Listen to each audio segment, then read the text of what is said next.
समंकों के संकलन के पश्चात जो हम वर्गीकरण कर देते हैं, उसके बाद विश्लेषण की आवश्यकता पड़ती है, और विश्लेषण की आवश्यकता के लिए हम केंद्र प्रवृत्ति के मापों की सहायता लेते हैं। अब इसमें मैंने कुछ प्रश्न डाले हैं, जैसे कि भारत में जीवन प्रत्याशा 64 इयर्स है, मारुति कारों की बिक्री अक्टूबर महीने में सबसे अधिक 11% रही, भारत में हर मिनट 4 बच्चे जन्म लेते हैं, या पेट्रोल कीमतें बढ़ने से रसोई के महीने के खर्च में 500 रुपए की बढ़ोतरी हो गई, या ये कहा जाए कि एक वर्ष में सबसे ज्यादा हिटों की जो रिकॉर्ड है वो राजेश खन्ना के नाम पे। यदि इन वाक्यों का विश्लेषण किया जाए तो आखिर ये वाक्य हमको मिले कहां से? किन आंकड़ों के आधार पर हमने ये कहा कि हमारी जो लाइफ एक्सपेक्टेंसी है वो 64 इयर्स है, या मारुति कारों की इस महीने की बिक्री सबसे अधिक है, या भारत में एक मिनट में 4 बच्चे जन्म लेते हैं, या राजेश खन्ना सबसे ज्यादा एक वर्ष में सबसे ज्यादा हिट उन्होंने दिए। तो ये जो वाक्य हैं ये कहीं ना कहीं हमको किसी न किसी केंद्र प्रवृत्ति के माप से ही मिले हैं। अब अलग अलग केंद्र प्रवृत्ति के माप होते हैं, उसके बारे में हम आगे विश्लेषण बात करेंगे। सबसे पहले हम बात कर लेते हैं फिर कि केंद्र प्रवृत्ति आखिर होता क्या है। केंद्र प्रवृत्ति कोई एक अंक, कोई एक समंक हो सकता है जो आपके सभी समंकों का प्रतिनिधित्व करता हो। जैसे कोई भी एक मूल्य, जैसे जब मैं ये कहती हूँ कि लाइफ एक्सपेक्टेंसी 64 इयर्स है, तो ये बताता है कि औसतन भारत में एक व्यक्ति 64 वर्ष तक जीवित रह सकता है। औसतन मतलब सब रहेंगे जरूरी नहीं है, लेकिन ज्यादातर ये देखा जा रहा है कि ये 64 वर्ष तक वो जीवित रह रहा है। तो या ये कहा जाए कि भाई भारत में एक मिनट में 4 बच्चे जन्म लेते हैं, तो औसतन ये माना जा रहा है कि एक मिनट में 4 बच्चे जन्म ले रहे हैं। जरूरी नहीं कि हर मिनट में जन्म ले रहे हो, लेकिन औसतन ये माना जा रहा है कि वो 1 मिनट में 4 बच्चे जन्म ले रहे हैं। या जैसे हम ये बात करें कि भाई लता मंगेशकर सबसे ज्यादा गाने गाए हैं उन्होंने, आखिर किस आधार पे? तो ये सारी चीजें केंद्र प्रवृत्ति के माप हैं। जैसे कि इस स्लाइड में आप देख सकते हैं कि जो टिप्सन और काफ्का ने कहा है कि केंद्र प्रवृत्ति का माप एक ऐसा मूल्य होता है जिसके आसपास अन्य संख्याएं केंद्रित होती हैं। मतलब जो क्लस्टरिंग होती है, माना जा रहा है कि वो उसके आसपास ही होगी, और अगर उसको प्रतिनिधि के तौर पर बता दिया जाए तो वो सबका प्रतिनिधित्व कर देगी। एक बच्चे के मार्क्स आते हैं 3 या 4 सब्जेक्ट में, तो उसका आप परसेंटेज बताते हैं, तो वो समझने में आसान है कि भाई हाँ भी परसेंटेज इतनी आ गई हमारी, अब इससे हम आगे कहीं भी नौकरी लेनी है या अगले साल में एडमिशन लेना है, तो उसके लिए हमें आसानी हो जाती है। इसी तरह से क्लार्क और शखांडे ने भी ये कहा है कि माध्य समंकों के संपूर्ण समूह का विवरण प्रस्तुत करने हेतु कोई अकेला अंक प्राप्त करने का प्रयास है केंद्र प्रवृत्ति। कोई एक अकेला अंक जो सब समूह का प्रतिनिधित्व कर दे, उसका प्रयास हम करते हैं। केंद्र प्रवृत्ति इससे भी ज्यादा महत्वपूर्ण मानी जाती है सांख्यिकी में, क्योंकि जो अन्य सांख्यिकी के फॉर्मूलेज हैं, जैसे द्वितीय श्रेणी के माध्य होते हैं, तृतीय श्रेणी के माध्य होते हैं, वो भी इन्हीं के द्वारा मापे जाते हैं। इसलिए केंद्र प्रवृत्ति के जितने भी माप होते हैं वो प्रथम श्रेणी के माध्य कहलाते हैं। अब जब भी हम कोई केंद्र प्रवृत्ति लेते हैं तो उसके लिए आवश्यक है कि हम कुछ उद्देश्यों को लेकर उनको चलें। सबसे पहला उद्देश्य तो यही रहता है कि जो भी माध्य हम ले रहे हैं उससे आगे आर्थिक विश्लेषण संभव हो। बिना आर्थिक विश्लेषण के, क्योंकि हम अर्थशास्त्र की बात कर रहे हैं, तो जब तक आर्थिक विश्लेषण संभव नहीं होगा तब तक हम ये बात नहीं कह पाएंगे कि माध्य महत्वपूर्ण रहा या नहीं रहा। दूसरा, तुलना करना। दो श्रेणी या 2 से अधिक श्रेणियों के बीच में जो तुलना करनी है उसके लिए भी ये माध्य सहायक होते हैं। तो इस चीज का भी हमें ध्यान रखना पड़ता है कि जब भी हम कोई माध्य लें तो ये देखें कि क्या वो किसी दो श्रेणियों के बीच में तुलना करने में सक्षम है या नहीं। और दूसरा, एक संक्षिप्त रूप में समग्र की विशेषताएं प्रकट कर दे। जैसे मैं अभी एग्जांपल दे रही थी कि एक बच्चा है जिसके 3-4 सब्जेक्ट में या 3 वर्ष तक उसके कोई अंक आए, अब 1350 में से आप अपने अंकों को निकालना चाहें तो वो बड़ा कठिन काम हो जाएगा। अगर आप किसी जगह जाएं और बताएं कि 1350 में से मेरे 900 नंबर आए, या दूसरा तरीका ये, आप ये कह दें कि मेरे इतने प्रतिशत नंबर आए हैं, तो वो ज्यादा संक्षिप्त रूप में आपने अपनी बात कह दी, दूसरे को समझ आ गई। तो ये इसका अगला महत्व है। लेकिन कोई भी श्रेष्ठ माध्य के कुछ आवश्यक तत्व होते हैं। सबसे पहला जो तत्व होता है वो है कि उसकी परिभाषा में परिवर्तन नहीं आना चाहिए, वो स्थिर रूप में होना चाहिए। उसका जो परिभाषा है, जो उसको उसमें परिवर्तन आसानी से ना आ सके, क्योंकि एक ही अर्थ रहे। यदि परिवर्तन आ जाएगा, परिभाषा में परिवर्तन आता है, तो उसका अर्थ कई निकल सकते हैं और वो आर्थिक विश्लेषण में सहायक नहीं होगा। दूसरा आवश्यक तत्व ये होता है एक श्रेष्ठ माध्य का कि वो सभी मूल्यों पर आधारित हो। कोई भी ऐसा मूल्य ना हो जिसको छोड़ा जा सके। तो ऐसे ही माध्य को सबसे ज्यादा श्रेष्ठ माना जाता है जो सभी मूल्यों को लेकर चल रहा हो, सरल हो, आसानी से समझा जा सके और काल्पनिक ना हो, हाइपोथेटिकल ना हो। कोई भी किसी यहाँ पे हवा में किले बनाने की कोई संभावना नहीं है। गणना करने में सरलता हो, प्रतिचयन के उच्च वचनों का माध्य पर न्यूनतम प्रभाव पड़े। यदि सैंपल जो हम ले रहे हैं, जिन सैंपलों से हमने समांक एकत्रित किए हैं, उनका जो सबसे ऊंचे या सबसे नीचे जो वो हैं वचन है, उनका उससे सबसे कम प्रभाव पड़ना चाहिए। और केंद्र प्रवृत्ति आगे विश्लेषण के लिए आवश्यक होती है, इसलिए आगे जो एल्जेब्रिक डिटर्मिनेशन होता है उसमें भी वो सहायता दे। तो अब बात करते हैं कि आखिर केंद्र प्रवृत्ति के विभिन्न माप कौन कौन से होते हैं। केंद्र प्रवृत्ति के मापों को 2 भागों में विभाजित किया गया है। एक आपका हो गया गणितीय माप और दूसरा हो गया स्थिति संबंधी माप। गणितीय माप वो होते हैं जिसमें किसी तरीके का हम कोई फॉर्मूला इस्तेमाल कर रहे हैं, गणित का कोई फॉर्मूला इस्तेमाल कर रहे हैं। इसमें समांतर माध्य या माध्य, कॉमनली हम इसको कहते हैं अरिथमेटिक मीन, गुणोत्तर माध्य जियोमेट्रिक मीन, हरात्मक माध्य हार्मोनिक मीन।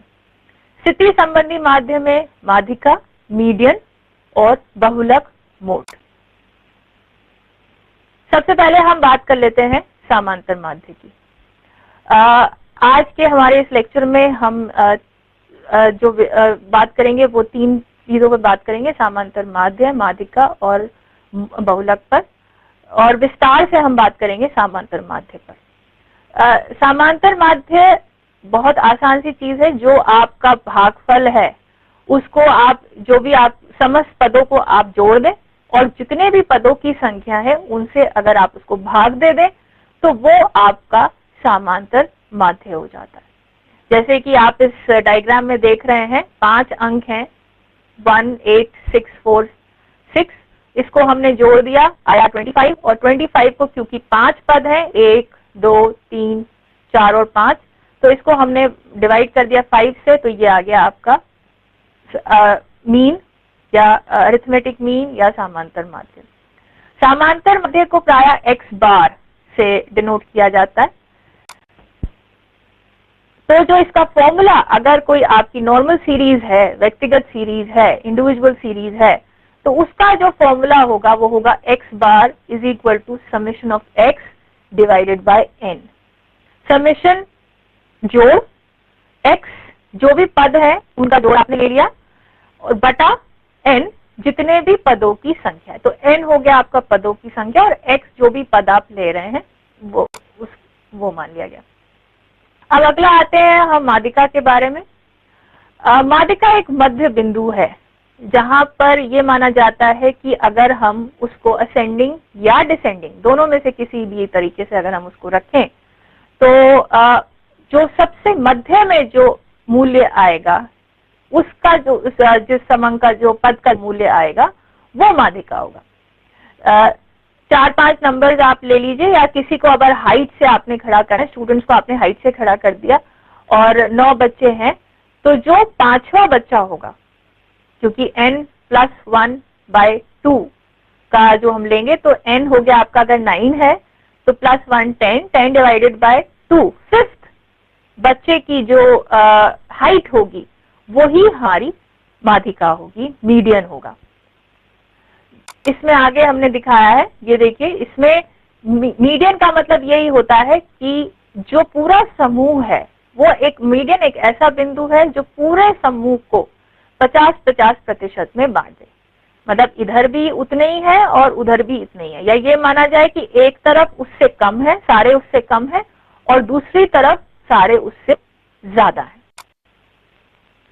इसमें भी यही चीज दिखाई गई है। ये देखिए मीडियन, यहाँ पे 50% डेटा एक तरफ है, ब्लू लाइन आपको मीडियन दिखा रही है, मीडियन दिखा रही है। 50% डेटा आपका एक तरफ है और 50% डेटा आपका दूसरी तरफ है। मीन इधर दूसरी तरफ है। जरूरी नहीं है कि मीन आपका 50% पूरे समूह को आधे आधे में बांटे, लेकिन मीडियन के लिए ये आवश्यक है कि वो पूरे समंकों को आधे आधे में बांटे। तो ये बिल्कुल एग्जैक्टली जो ब्लू लाइन आप यहाँ देख रहे हैं, ये इसको दिखाता है कि 50% डेटा इधर है और 50% डेटा इधर है।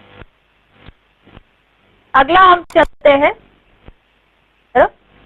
बहुलक जो शब्द है, मोड इंग्लिश में हम उसको कहते हैं, वो एक फ्रेंच वर्ड लमोड से लिया हुआ है, जिसका मतलब है फैशन, रिवाज।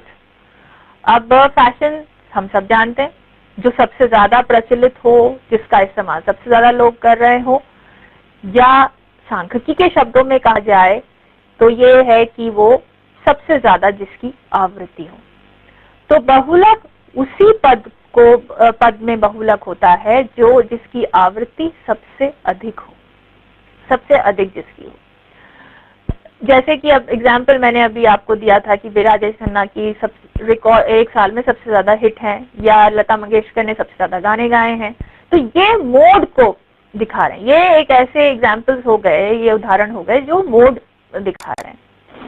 अब ये डायग्राम मैंने दिखाया है, इसमें देखिए रेड कलर की लाइन मोड है, ग्रीन कलर की लाइन मीडियन है, और ब्लू कलर की लाइन मीन है।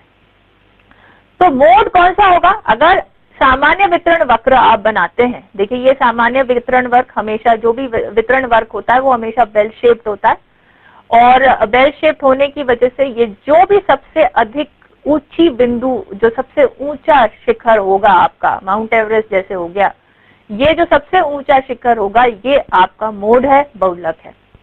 ग्रीन बिंदु क्योंकि यहाँ दिखा रहा है मीडियन है, मीडियन मतलब 50-50% उसने बांट दिया है, और मीन एवरेज औसतन दिखा रहा है।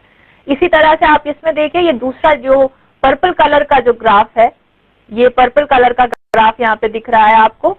पर्पल ग्राफ के ग्राफ में भी ये रेड लाइन है जो मोड दिखा रही है। मीन देखिए कितना दूर है, ब्लू कलर में मीन है, ये ब्लू कलर का जो है ये मीन है आपका यहाँ पे, और ये रेड कलर का यहाँ मोड है। तो मोड और मीन में कितना अंतर है आप इस ग्राफ से ही देख सकते हैं।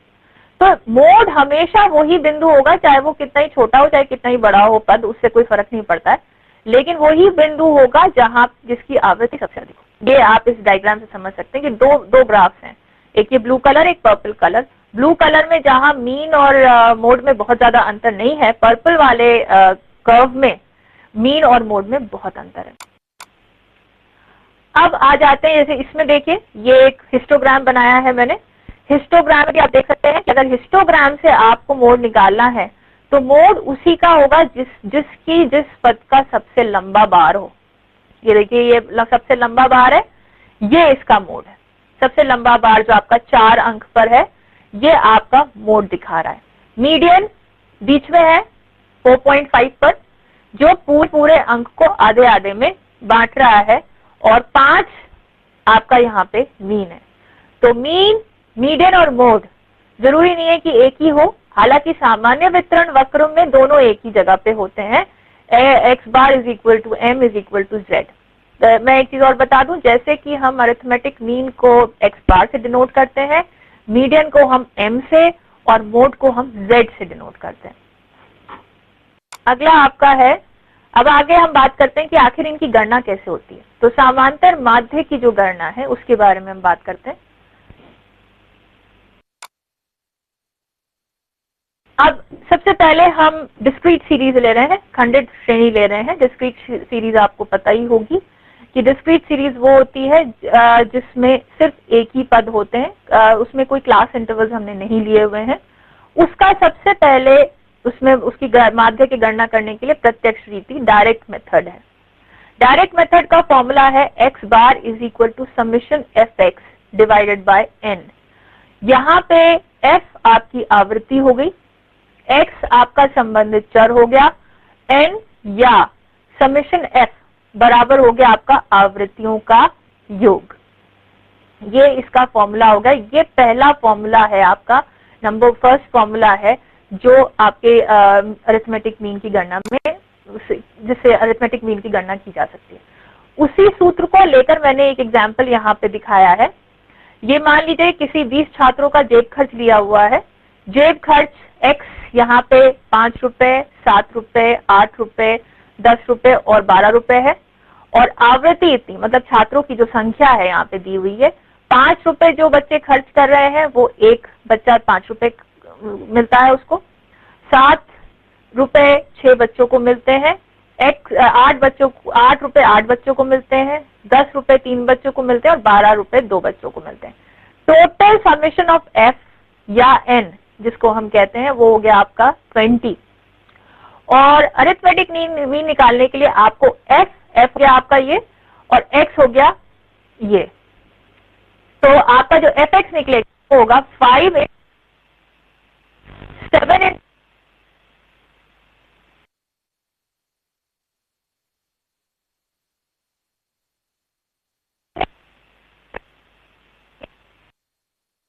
आप fx का जोड़ ले, जो आपका fx है उस आप जोड़ ले लेंगे, मतलब 5 प्लस 42 प्लस 64 प्लस 30 प्लस 24 बराबर हो गया आपका 165। अब जो सूत्र मैंने फॉर्मूला पहले मैं आपको पहले बताया था, summation x bar is equal to summation fx by n, इसमें आप इसको डाल दीजिए, इसके वैल्यूज पुट कर दीजिए। 165 हो गया आपका, ये यहाँ से आ गया आपका summation fx divided by n जो आपका 20 है छात्रों की संख्या। तो 165 डिवाइडेड बाय 20 आंसर आया आपका 8.25 रुपीज।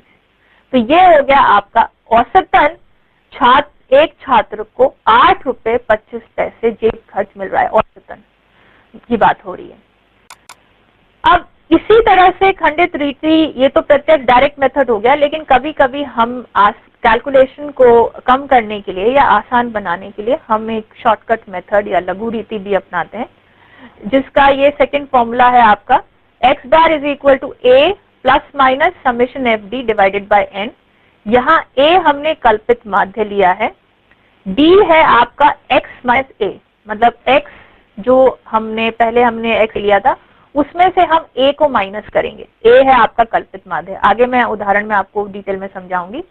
समेशन एफ डी है f जो संबंधित सीरीज संबंधित श्रेणी के उसके आवृत्ति से जो योग है उसका सम, और समेशन f हो गया आपका आवृत्तियों का योग। उदाहरण से आपको ज्यादा अच्छे से समझ में आएगा।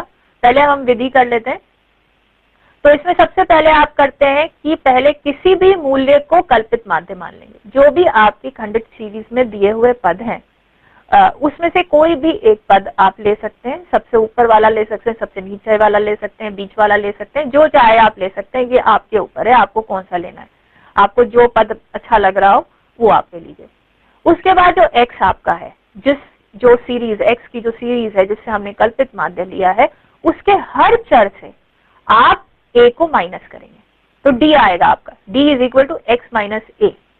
तो ये आपका d आ गया, मतलब डिविएशन। d हम यहाँ पे डिविएशन से कर रहे हैं, डिफरेंस से कर रहे हैं, कि मतलब जो कल्पित माध्य हमने लिया और जो वास्तविक x है, जो वास्तविक पद है, उसमें और कल्पित माध्य में कितना अंतर है, ये दिखाता है। और उसके बाद उसकी जो संबंधित आवृत्ति है f इंटू डी ले लेंगे, इंडिविजुअल सीरीज की, हर इंडिविजुअल पद की, और उसके बाद उसका समेशन, उसका सम ले लेंगे, और उसके बाद जो सूत्र मैंने पीछे बताया उसमें आप वैल्यूज को करके आंसर निकाल देंगे। देखिए ये उदाहरण है, यहाँ पे हमने x लिया है, ये थोड़ा सा लंबा सवाल है। 64, 65, 66, 67, 68, 69, 70, 71, 72, 73, ये ऊंचाई हमने ली है कि अगर एक कोई बच्चे खड़े हैं तो उनकी ऊंचाई, हाइट कितनी है। ये छात्रों की संख्या है, आपकी ये हो गई फ्रीक्वेंसी, कितने लोगों की हाइट 64 इंचेस है। 64 इंचेस अगर है तो वो कितनों की है, एक की है। 65 6 की है, 66 10 की है, 67 22 की है, 68 21 की है, 69 17 की है, 70 14 की है, 71 5 की है, 72 3 की है और 73 1 की है। तो टोटल आपका जो n है वो है 100। यहाँ पे आप इसको f को आप ऐड कर देंगे तो वो आप आ गया समेशन x बराबर 100। अब हमको लेना है d। अब यहाँ पे हमने काल्पित माध्य ले लिया है a, अज्यूम्ड मीन जिसको हम कहते हैं, वो हमने ले लिया है 68। आप कुछ भी ले सकते हैं, आप चाहे तो 73 भी ले सकते हैं, चाहे तो आप 64 भी ले सकते हैं, उससे कोई फर्क पड़ने वाला नहीं है, लेकिन मैंने यहाँ पे 68 लिया है। तो अब आप d निकालेंगे तो पहला आपका x था 64, 64 माइनस 68 इज इक्वल टू -4। अब यहाँ पे एक चीज आपको ध्यान देनी है कि आपको अपना साइंस का ध्यान देना है, प्लस और माइनस, क्योंकि कुछ पदों में जो डेविएशन है वो माइनस में आएगा, कुछ में प्लस में आएगा और हो सकता है किसी में शून्य में भी आए, जीरो भी आए। तो इस चीज का आपको ध्यान देना है यहाँ पे कि आपको साइंस लेने हैं। तो 64 minus 68 is equal to -4, 65 minus 68 is equal to -3, 66 minus 68 is equal to -2, इसी तरह से -1, 0, 1, 2, 3, 4 और 5 आ गया। ये आ गया आपका हमारा d। हर चर के लिए, हर x के लिए हमारे पास अब हमारा d भी है। 64 जो हमारी ऊंचाई थी उस पर हमारा जो d है -4 है, 65 पे -3, 66 पे -2 एंड सो ऑन। ये पूरा आपको आपके d मिल गए। अब आपने इसी तरह से इसमें fd लेना है, ये यहाँ पे दिखा रही हूं मैं fd आपका। आपका देखिए 64 के लिए जो d है आपका -4 है, लेकिन आवृत्ति उस पर 1 है, तो आप fd चलेंगे तो 1 इंटू -4 इज इक्वल टू -4। अब यहाँ मल्टीप्लीकेशन में भी आपको ध्यान देना है कि आपका जो fd हो वो माइनस या प्लस जो भी आ रहा है उसी हिसाब से होगा। 6 into -3 is equal to -18, 10 into -2 is equal to -20, 22 into -1 -22, 21 into 0 0। अब क्योंकि यहाँ पे 68 था आपका x भी और 68 हमारा कल्पित माध्य भी है, तो हमारा डेविएशन 0 आ गया, तो ऑटोमेटिकली fd हमारा 0 आ गया।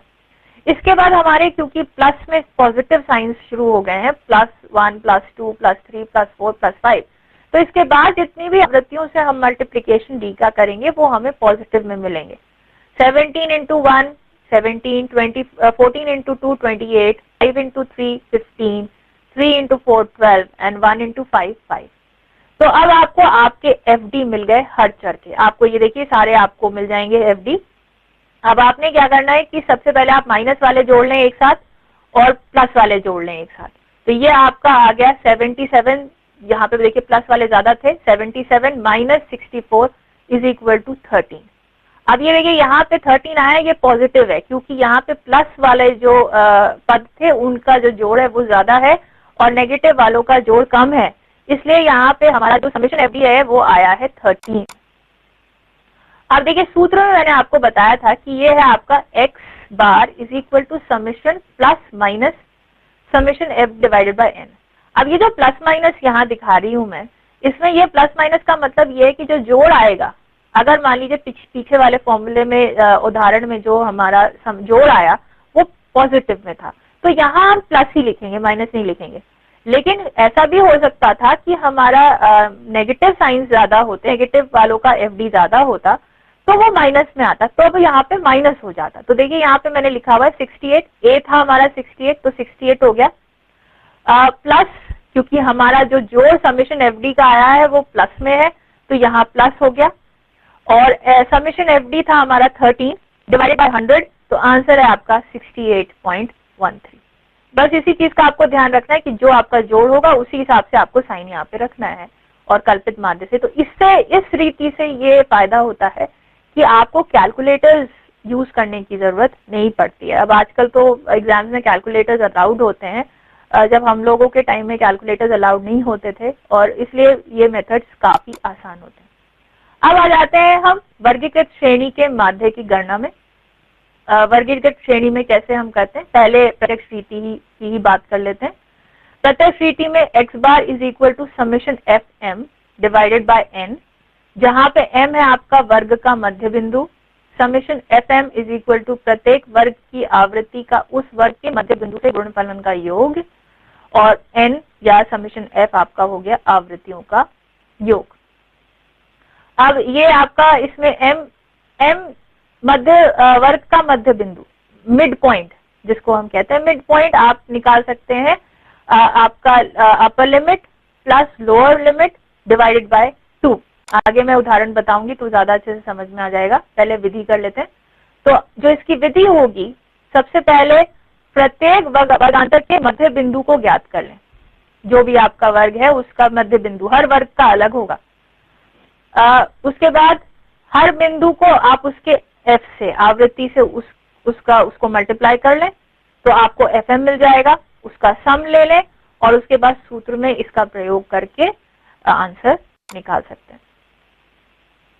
ये देखिए यहाँ पे मैंने कंटिन्यूस सीरीज ली है, क्लास इंटरवल्स जिसमें हम ले रहे हैं। ये है 20 to 30, जेब खर्च की बात हो रही है, 30 to 40, 40 to 50, 50 to 60 और 60 to 70। ये मैंने आपका इंक्लूसिव सीरीज ली है यहाँ पे। तो आप ये देख रहे हैं कि यहाँ पे लोअर लिमिट आपकी जो पहले वर्ग की है वो है 20 और अपर लिमिट है 30। तो आपका जो मध्य बिंदु होगा वो आप निकालेंगे 20 plus 30 divided by 2, that is 25।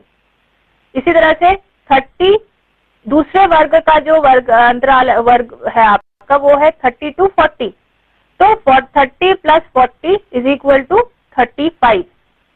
इसी तरह से तीसरे का है 40 to 50, तो इसका 40 plus 50 90 divided by 2, that is 45। 50 to 60 अगला हो गया आपका, तो 50 प्लस 60 110 डिवाइडेड बाय 2 55। 60 to 70, इसमें 60 प्लस 70 130 डिवाइडेड बाय 2 65। अगर आपके सभी वर्गों में अंतराल बराबर का है तो आप देखेंगे कि जो आपके मध्य बिंदु आएंगे उनके बीच में भी उतना ही अंतर होगा जितना इधर अंतर था। देखिए इधर 10 अंतर है, तो आपके पहले वाले में 25 है तो दूसरे में 35, फिर तीसरे में 45, 55 और 65। ये देख रहे हैं आप डिफरेंस। तो ये आपके लिए अपना सेल्फ करेक्टिंग मेथड है कि आपने कैलकुलेशन सही की है या नहीं की है। आवृत्ति इसमें दी हुई है कि 20 रुपए से 30 रुपए तक जो खर्च है वो 10 बच्चों का है, 30 40 8, फिर 6 4 2।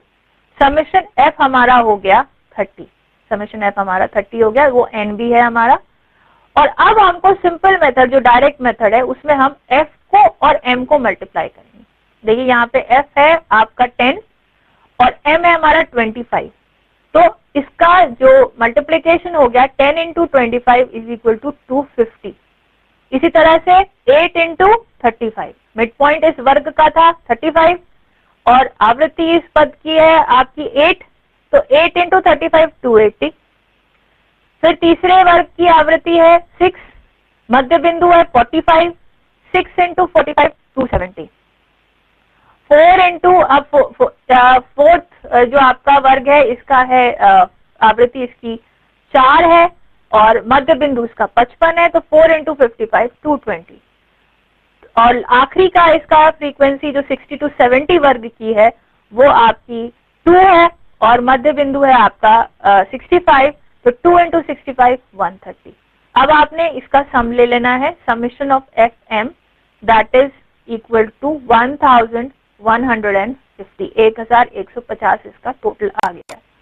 आगे अब आप इसको सूत्र में डाल दीजिए, x is equal to summation F M divided by n था। समेशन एफ एम हमारा आया 1150 और समेशन एफ, ये मतलब एन हमारा 30 है, तो 1 इसको डिवाइड कर दीजिए तो अपने आप आपको आंसर मिल रहा है 38.33। तो औसतन जो अरिथमेटिक मीन है इस क्लास का, उसमें एक बच्चे को 33 पैसा जेब खर्च मिल रहा है। इसी उदाहरण को मैं आगे भी लूंगी। दूसरा इसका आसान तरीका इसका है आपका लघु रीति का। लघु रीति का इसका होगा जो शॉर्टकट मेथड है, इसका फॉर्मूला होता है summation A plus minus summation F D divided by N. जैसे कि हमने पीछे खंडित श्रेणी में कल्पित माध्य लिया था, उसी तरह से इसमें भी हम एक कल्पित माध्य लेंगे ए, इसके बाद डी लेंगे। यहाँ पे हम x की जगह हम m से लेंगे, क्योंकि हमने मध्य बिंदु का प्रयोग किया है डायरेक्ट मेथड में, तो हम यहाँ पे मध्य बिंदु लेंगे ना कि x। x अब आप कैसे ले सकते हैं, कंटिन्यूस सीरीज में आप x नहीं ले सकते, तो आप उसको ले लेंगे m। तो m माइनस a, d हो गया डिविएशन, तो इस समेशन एफ डी, और लास्ट में आपका f n हो गया बराबर समेशन f आवृत्तियों का योग। आगे इसकी विधि देख लेते हैं। विधि में क्या क्या चीजें, क्या स्टेप्स होंगे। सबसे पहले आप हर वर्ग का मध्य बिंदु, जैसे कि प्रत्यक्ष रीति में भी आपने किया था कि हर वर्ग का आप एक मध्य बिंदु ज्ञात कर लेंगे। वही फॉर्मूला होगा lower limit plus upper limit divided by 2, निचली सीमा प्लस उचली सीमा डिवाइडेड बाय 2, उससे आपको आपकी मध्य बिंदु हर वर्ग की मिल जाएगी। वर्ग जो मध्य बिंदु आपने लिया उसमें से कोई भी एक आप सुविधा के लिए कोई भी एक कल्पित माध्य आप ले सकते हैं। वैसे तो आप कोई भी अंक ले सकते हैं, जो आपका सीरीज होगा उसमें से कोई भी ले सकते हैं, लेकिन सुविधा के लिए हम मध्य बिंदु में से ले लेते हैं, वो उससे कैलकुलेशन थोड़ी और आसान हो जाती है। अब हम डी ले लेंगे। D is equal to deviation, विचलन। विचलन हो गया आपका m माइनस, मतलब क्योंकि हमने मध्य बिंदु में से कल्पित माध्य लिया है उसी में से हम समांतर माध्य निकाल रहे हैं, तो माइनस m माइनस ए, m हो गया मध्य बिंदु माइनस कलित माध्य a, ये ज्ञात कर लेंगे, हर का d निकल आएगा, और इस प्रकार एफ डी समेशन जो उसकी संबंधित आवृत्ति है, विचलन जो उस वर्ग की आवृत्ति है उसका उस वर्ग के विचलन से गुणा कर देंगे तो आपको आपका एफ डी मिलेगा। उसके बाद इसका टोटल कर लीजिए, समेशन एफ डी आ गया, और इसको सूत्र में डाल दीजिए जो सूत्र पीछे मैंने बताया, और आपको आपका आंसर मिल जाएगा। ये देखिए, ये एक फॉर्मूला वही वाला मैंने क्वेश्चन लिया है जो मैंने डायरेक्ट मेथड से किया था, वही क्वेश्चन मैं यहाँ पे यूज कर रही हूँ, वही मध्य बिंदु है यहाँ पे, लेकिन आपके स्टेप्स थोड़े बढ़ जाएंगे। अब यहाँ पे डायरेक्ट एफएम ना लेकर हमने पहले डी ले लिया, ये वही क्वेश्चन है, बिल्कुल वही क्वेश्चन दिया है मैंने। यहाँ मध्य बिंदु हमारा 25, 35, 45, 55 और 65 है, और अब हम डी ले रहे हैं। अब मैंने ए यहाँ पे 45 लिया है, 45 बीच का था इसलिए मैंने आसानी के लिए उसको ले लिया है। तो ये हो गया आपका 25, डी आपका हो गया 25 माइनस 45 माइनस 20। यहाँ जो माइनस 20 लिखा हुआ है वो ऐसे आया है कि 25 माइनस 45 बराबर माइनस 20। मैं फिर से बोलूंगी कि इसमें फिर से ध्यान देना है कि साइन से आपको ध्यान देने हैं कि प्लस पॉजिटिव में है या नेगेटिव में है। अगर मध्य बिंदु कल्पित माध्य से कम है तो आपका नेगेटिव में आंसर्स आएंगे डी के, और अगर आपका कल्पित मध्य बिंदु आपका कल्पित माध्य से ज्यादा है तो आपका पॉजिटिव में साइन आएंगे। तो इसमें दूसरे वर्ग की मध्य बिंदु था 35, पेज पीछे हम कैलकुलेट कर ही चुके हैं, 30 प्लस 45 वर्ग अंतराल है आपका, तो 30 प्लस 40 डिवाइडेड बाय 2, 35 आपका मध्य बिंदु था। तो आपका जो डी आया वो 35 माइनस 45 बराबर माइनस 10। अब तीसरे वर्ग का मध्य बिंदु 45 ही है, तो 45 माइनस 45 शून्य, 0 हो गया। 55 माइनस 45, अब यहाँ पे मध्य बिंदु आपका कल्पित माध्य से ज्यादा हो गया है, इसलिए ये 10 आ गया यहाँ पे, प्लस 10, पॉजिटिव में आंसर आ रहे हैं अब आपके।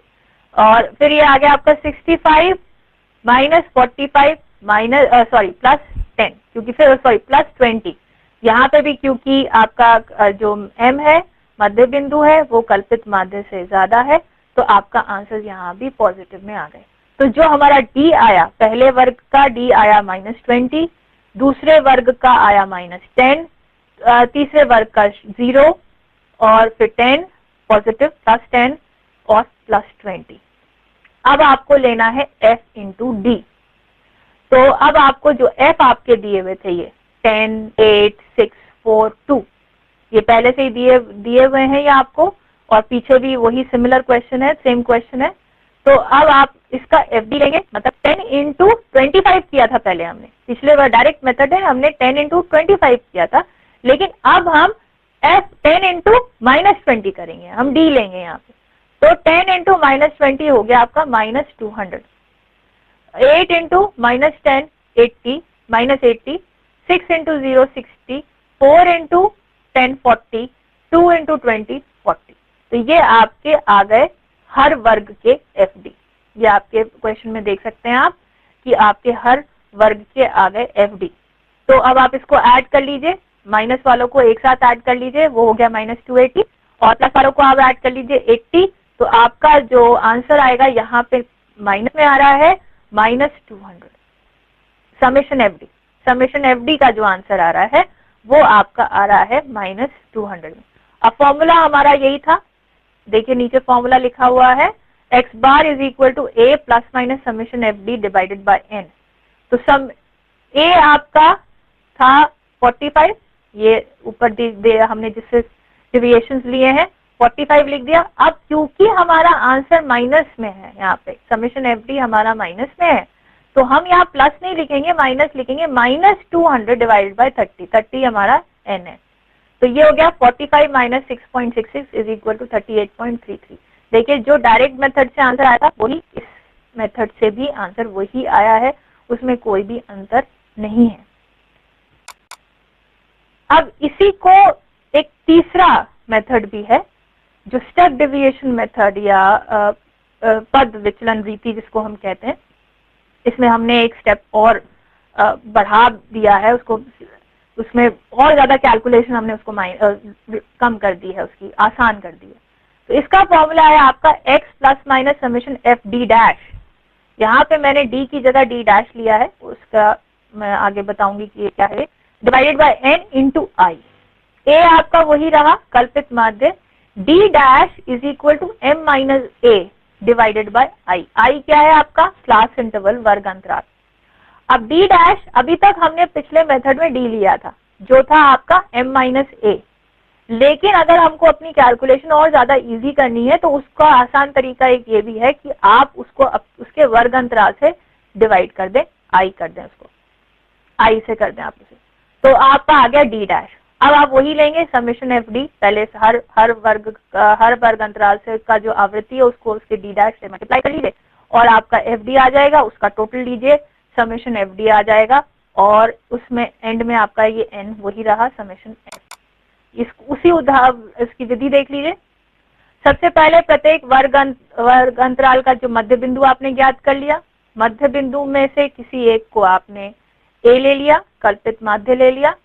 उसके बाद आप एक d ले सकते हैं, d निकाल लेंगे, कल्पित माध्य m माइनस a जो पीछे हमने रीति में किया था, लघु रीति में, वहां तक आप कर लीजिए, और d को अगर आप i से डिवाइड कर दें तो आपका d डैश आ जाएगा। d को आप d से डिवाइड कर दीजिए, आपका d डैश आ गया, और फिर हर एक विचलन को आप उसके आवृत्ति से मल्टीप्लाई कर दीजिए, FD डैश हो गया, उसका सम ले लीजिए और सूत्र में प्रयोग करके आंसर निकल जाएगा।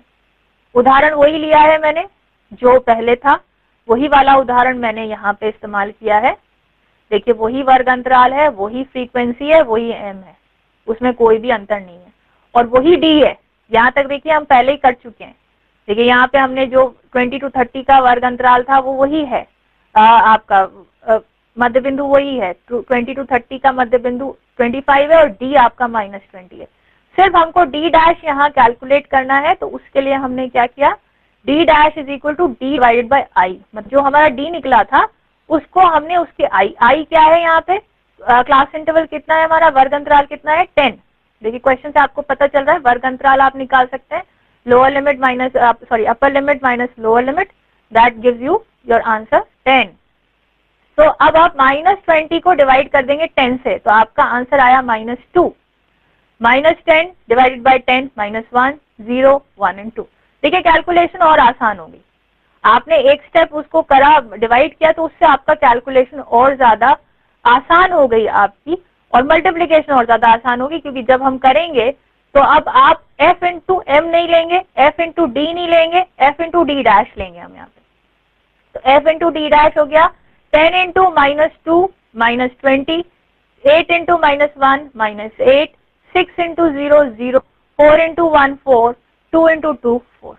अब आप माइनस वाले पहले ऐड कर लीजिए, प्लस वाले अलग से ऐड कर लीजिए, और दोनों को फिर सब्ट्रैक्ट कर दीजिए। आपका आंसर -20 आया। जहां पीछे जो आपका लघु रीति थी उसमें -200 आ रहा था, यहाँ पे आपका -20 आया। तो अब आप फॉर्मूले में डाल दीजिए इसको, x bar is equal to a plus minus summation F D dash divided by n into i. देखिए अब ये जो आप फॉर्मूला देख रहे हैं इसमें हम मल्टीप्लाई कर रहे हैं इंटू आई, क्योंकि हमने यहाँ डिवाइड किया है बाय आई। अगर आप क्वेश्चन में आई से डिवाइड नहीं कर रहे हैं तो आप आई से मल्टीप्लाई भी नहीं करेंगे। और यहाँ पे देखिए हम कल्पित माध्य इसीलिए लेते हैं, यहाँ पे प्लस माइनस इसीलिए कर रहे हैं क्योंकि कल्पित माध्य को हमने या तो मध्य बिंदु में से प्लस किया है या माइनस किया है, तो इसलिए हमने प्लस माइनस लिया है। तो ये चीज आपको ध्यान रखनी कि जो स्टेप्स आप ले रहे हैं वो उसी हिसाब से हैं, क्योंकि हमने कल्पित माध्य से सब्ट्रैक्ट या प्लस किया था, उसमें प्लस या माइनस किया था, तो यहाँ पे प्लस माइनस हो गया, उसको माइनस कर रहे थे तो यहाँ पे वही प्लस माइनस के साइंस आ गए। और यहाँ पे क्योंकि हमने डी डैश निकालने के लिए क्लास इंटरवल से हमने उसको डिवाइड किया है, तो यहाँ मल्टीप्लाई कर देंगे। तो अगर आप जो भी फॉर्मूला इस्तेमाल करते हैं उसको समझ लीजिए कि आप क्यों कर रहे हैं, डिवाइड कर रहे हैं तो यहाँ मल्टीप्लाई होगा ही होगा। अगर आपने यहाँ पे डिवाइड नहीं किया है आई से तो यहाँ आप मल्टीप्लाई नहीं करेंगे, वो लघु रीति हो जाएगी। तो ये आपका हो गया क्वेश्चन को में 45 आपका कल्पित माध्य था, -20 आंसर था, तो माइनस हो गया यहाँ पे साइन, -20 डिवाइडेड बाय 30 इंटू 10 आपका वर्गमूल है, और वही आंसर आया 38.33। आंसर में कोई भी अंतर नहीं आएगा। तो ये आपके 5 तरीके हैं, 5 फॉर्मूले आपने किए हैं। पहला फॉर्मूला हो गया summation x divided by n, जो व्यक्तिगत श्रेणी का हो गया। खंडित श्रेणी के लिए summation fx divided by n, और खंडित श्रेणी के लिए अगर आप डायरेक्ट मेथड यूज कर रहे हैं। तीसरा मेथड आपका हो गया summation a plus minus summation F D divided by n, अगर आप उसमें खंडित श्रेणी में अगर आप कैलकुलेट कर रहे हैं। इसी तरह से क्लास इंटरवल्स में कंटिन्यूअस सीरीज में अगर आप कैलकुलेट करें तो summation F M divided by n आपका चौथा फॉर्मूला हुआ। पांचवा हुआ a plus minus summation F D divided by n, और सिक्स्थ फॉर्मूला आपका ये हुआ a plus minus summation F D dash divided by n into i. अब आके समांतर माध्य के गुण क्या है। सबसे आसान मेथड ये माना जाता है, इसीलिए सबसे ज्यादा यूज किया जाता है। इसका जो आंसर है वो निश्चित है, सही मानों पर हम देखा आपने कि सभी पे लिया जाता है। आगे जो भी गणना करनी होती है उसमें भी ये आसान होता है, स्थिर रहता है, तुलना का आधार है। आगे आप जब कोरिलेशन और रिग्रेशन ये करेंगे तो इसमें आप देखेंगे कि तुलना के लिए हम अरिथमेटिक मीन का ही सहारा लेते हैं, और ये शुद्ध होता है। इसके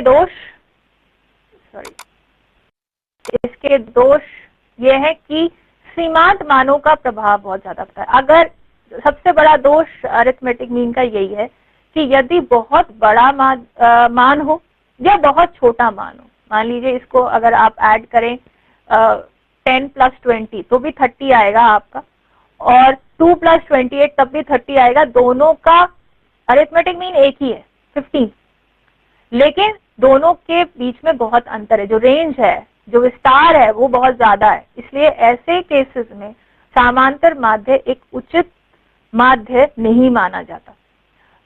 हमेशा प्रतिनिधि इसीलिए नहीं कर पाता वो, और कुछ मेथड्स में ये हमेशा अनुपयुक्त होता है। अगर बहुत ज्यादा कहीं पे क्लस्टरिंग हो रही है, क्योंकि क्लस्टरिंग ज्यादा हो गई है तो वहीं का माध्य निकल आएगा। अगर 2 जगह क्लस्टरिंग हो रही है तो वहां पे बीच में आएगा। तो ये ऐसे में जो एडवर्स केसेस होते हैं इसमें ये समांतर माध्य अनसूटेबल हो जाता है और गलत आंसर दे सकता है। तो आज के लिए इतना ही। अब आप इसमें सवाल लगाइए जो आपकी किताबों में दिए होंगे, और अगर कोई क्वेश्चंस हैं तो द क्वेश्चंस आर वेलकम।